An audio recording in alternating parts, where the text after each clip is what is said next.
दोस्तों, राम मंदिर में हुआ अब तक का सबसे अद्भुत चमत्कार अपने आंखों से देखकर राम मंदिर के पुजारी हुए बेहोश। दरअसल राम लाला की पूजा करते टाइम अचानक से उनकी आंखें झपकने लगी और यह अद्भुत दृश्य सीसीटीवी कैमरे में रिकॉर्ड हो गई। इस वीडियो में आप देख सकते हैं कि कैसे रामलाल की मूर्ति अपनी आंखें बंद कर रही है और रामलाल के चेहरे पर अद्भुत सी मुस्कान है जो शायद पूरे संसार के दुख को कुछ ही क्षणों में गायब कर देगी। इसको देखने के बाद पूरी दुनिया में हड़कंप मच गया है। राम मंदिर के पुजारी की बातें सुनकर सबका दिल दहल गया। क्या है इसके पीछे का रहस्य, चलिए वीडियो में जानते हैं। वीडियो को पूरा देखना क्योंकि राम मंदिर में ऐसा अद्भुत चमत्कार आज से पहले आपने कभी नहीं देखा होगा। वीडियो को शुरू करने से पहले जय श्री राम बोल के वीडियो को लाइक कर दे, चैनल को भी सब्सक्राइब कर लें और पास वाले बेल आइकन को जो पर क्लिक करना मत भूलना क्योंकि ऐसे ही कमाल की वीडियो का नोटिफिकेशन आपको मिलता रहेगा। दरअसल रोज की भक्तों के दर्शन करने के बाद जब सारे भक्त वहां से चले गए तो रात्रि के समय राम मंदिर के पुजारी आचार्य सत्येंद्र जो रामलाल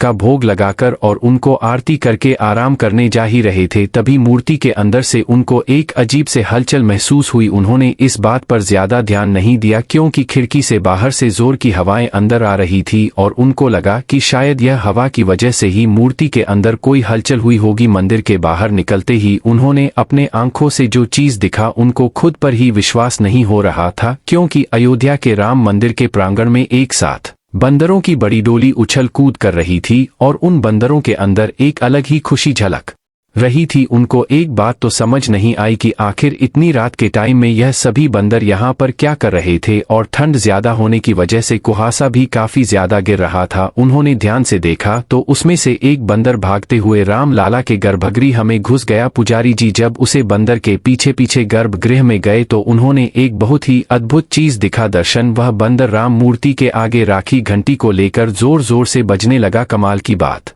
यह थी कि घंटी के अंदर से एक बहुत ही अद्भुत ध्वनि बाहर निकल रही थी जिसके अंदर से राम नाम की आवाज साफ साफ सुनाई पड़ रही थी। यह दृश्य इतना काल्पनिक था कि वह भी उसी में मतमुक्त हो गए। अब तक जो भी चीज हो रही थी पुजारी जी को या कुछ भी समझ नहीं आ रहा था और तभी अचानक से उनकी आंखें चमका गई क्योंकि अब तो राम मूर्ति के अंदर से एक बहुत ही तेज रोशनी पूरे राम मंदिर में फैल गया। ऐसा अद्भुत दृश्य आज तक उन्होंने कभी नहीं देखा था और वह अचानक से वहीं पर बेहोश हो गए। सुबह सुबह जब मंदिर के सेवक साफ सफाई करने के लिए वहां पर आए तब आचार्य जी गर्भगृह के ठीक सामने बेहोश पड़े थे। वहां पर काफी सारे लोगों का भीड़ जमा बड़ा लग गया। रात में घटी सारी घटनाएं पुजारी जी लोगों को बताते हैं लेकिन ऐसी अद्भुत बात पर किसी को विश्वास नहीं हो रहा था। पुजारी जी ऐसा सोचने लगे कि आखिर यह चीज उन्हीं को क्यों दिखाई दी। अब तो वह सब कुछ समझ गए थे कि रात में आए वह बंदर कोई और नहीं बल्कि हनुमान जी थे और वैसे भी कुछ और नहीं बल्कि राम नाम की भक्ति और उनकी आरती के लिए आए थे। दोस्तों, मतों में रहने वाले कुछ संतों का मानना है कि राम मंदिर में एक बहुत ही बड़ा अनर्थ हुआ है। दरअसल बात कुछ ऐसी है कि उनका मानना है कि जब तक मंदिर पूरी तरीके से नहीं बन जाती है उसमें प्राण प्रतिष्ठा नहीं होना चाहिए। इसे हमारे आराध्य ना खुश होते हैं और उनका आसान मूर्ति कहना है और इसी बात को लेकर इतने बड़े बड़े कुछ संत राम मंदिर के इतने बड़े अवसर पर भी शामिल नहीं हुई। लेकिन अयोध्या में राम मंदिर के शिकार निर्माण से पूर्व रामलाल की प्राण प्रतिष्ठा और 22 जनवरी के मुहूर्त को लेकर उठाए गए प्रश्न का काशी के द्रविड़ बंधु ने तार्किक व प्रामाणिक उत्तर दिया है। प्राण प्रतिष्ठा व मुहूर्त पर प्रश्न महाराष्ट्र के विद्वान व वन लक्ष्मण राव मास्क ने उठाए हैं। वेद मूर्ति पंप विश्वेश्वर शास्त्री द्रविड़ और पंप गणेश्वर शास्त्री द्रविड़ ने 8 पेज के उत्तर में लिखा है कि देव मंदिर की प्रतिष्ठा 2 प्रकार से होती है। एक संपूर्ण मंदिर बन जाने पर, दूसरा मंदिर में कुछ काम शेष रह जाने पर भी। जहां भी संपूर्ण मंदिर बन जाने पर देव प्रतिष्ठा होती है वहां गर्भगृह में देव प्रतिष्ठा होने पर मंदिर के ऊपर कलश स्थापना सन्यासी ही करता है। गृहस्थ के कलश प्रतिष्ठा करने से वंशाकस्य होता है। जहां मंदिर पूर्ण नहीं बना रहे वहां देव प्रतिष्ठा के बाद मंदिर के ऊपर कलश प्रतिष्ठा तत्काल नहीं होती है और ऐसा कई सारे वेदों और पुराणों में भी लिखा है। दोस्तों, हम बहुत ही भाग्यशाली हैं जो हमने अपने आंखों राम मंदिर को बनते हुए देखा क्योंकि यह सपना आज से नहीं बल्कि 500 सालों के पहले वाले लोगों ने सोचा था और इसी के लिए उन्होंने कई सारी लड़ाइयां लड़ी और अपने बलिदान और अपना खून बहाया। यह हमारा सौभाग्य है। लेकिन इस भव्य राम मंदिर के बनने में कई जड़ों पर सेवकों और राम भक्तों का बलिदान छुपा है। उसे समय आक्रमणकारियों ने काशी मथुरा के साथ ही अयोध्या में भी लूटपाट की और पुजारी की हत्या कर मूर्तियां तोड़ने का कर्मचारी रखा, लेकिन चौथी सदी तक वे अयोध्या में राम मंदिर को तोड़ने में सफल नहीं हो पाए, क्योंकि हर बार राम मंदिर और अयोध्या की रक्षा करने के लिए आसपास के राजा मदद भेज देते थे। हजारों साधुओं ने भी मंदिर की रक्षा के लिए अपने प्राणों की आहुति दे दी। विभिन्न आक्रमणों को झेलते हुए श्री राम की जन्मभूमि परबना 14वीं शताब्दी तक बचा रहा। कहते हैं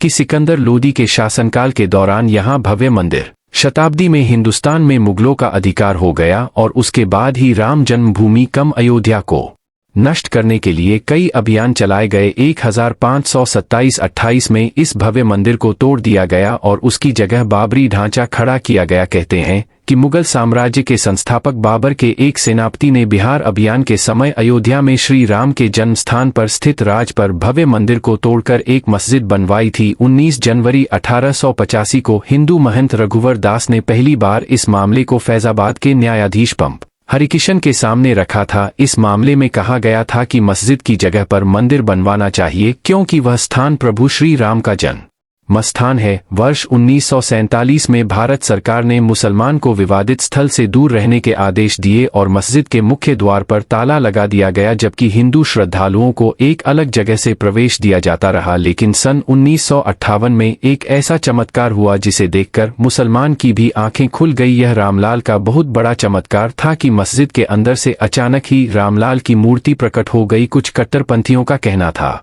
कि कुछ हिंदू दलों ने रात्रि के समय चुपके से यहाँ पर मूर्तियां रखी है। 1939 में भगवान राम की मूर्तियां मस्जिद में पाई गई। मुसलमान ने इस पर विरोध व्यक्त किया और दोनों पक्षों ने अदालत में मुकदमा दायर कर दिया। सरकार ने इस स्थल को विवादित घोषित करके ताला लगा दिया। 30 अक्टूबर 1990 को हजारों राम भक्तों ने मुख्यमंत्री मुलायम सिंह यादव द्वारा कड़ी की गई अनेक बढ़ावों को पार कर अयोध्या में प्रवेश किया और विवादित ढांचे के ऊपर भगवा ध्वज फहरा दिया। लेकिन 2 नवंबर 1990 को मुलायम सिंह यादव ने कर सेवकों पर गोली चलाने का आदेश दिया, जिसमें सैकड़ों राम भक्तों ने अपने जीवन की ऐतिहासिक भक्तों की लाशों से भर गया था। इस निर्माण हत्याकांड के बाद अप्रैल 1991 को उत्तर प्रदेश के तत्कालीन मुख्यमंत्री मुलायम सिंह यादव को इस्तीफा देना पड़ा। उसे समय को थारी बांधों के बलिदान की चर्चा खूब रही। दिसंबर 1992 को जब विवादित ढांचा गिराया गया, उसे समय राज्य में कल्याण सिंह की सरकार थी। उसे दिन सुबह करीब 10:30 बजे हजारों लाखों की संख्या में कर सेवक पहुंचने लगे। दोपहर में 12 बजे के करीब कर सबका एक बड़ा जत्था मस्जिद की